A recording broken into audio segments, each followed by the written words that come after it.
बिस्मिल्लाहिर्रहमानिर्रहीम। अस्सलामु अलैकुम वरहमतुल्लाहि वबरकातुहू। द इस्लामिक ट्यूब में खुश आमदीद।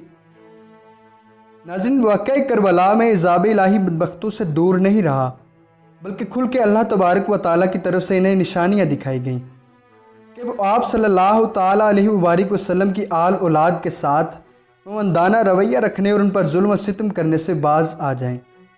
लेकिन वो दुनियावी जौ हशम के लालच में गुस्ताखियाँ करते रहे।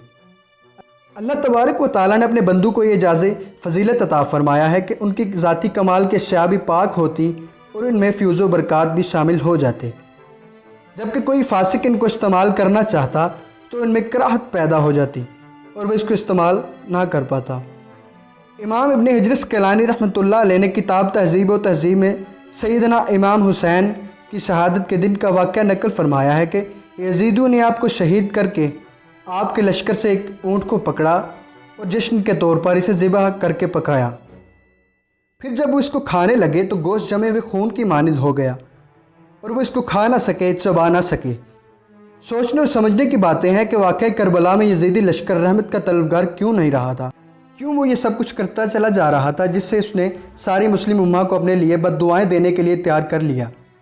वो इमाम अली मुकाम रज़ियल्लाहु ताला अन्हा की निस्बत से जुड़े जानवरों और अशियाए ज़रूरिया को भी अपने इस्तेमाल में लाने से कासिर क्यों रहे और इन पर इज़ाब की निशानियाँ क्यों कर ज़ाहिर हुईं।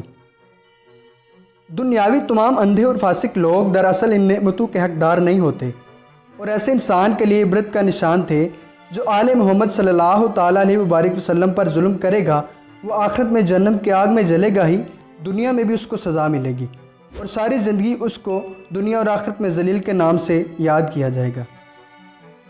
नाज़रीन, उम्मीद है कि यह सबक आमूज़ टॉपिक आपको अच्छा लगेगा।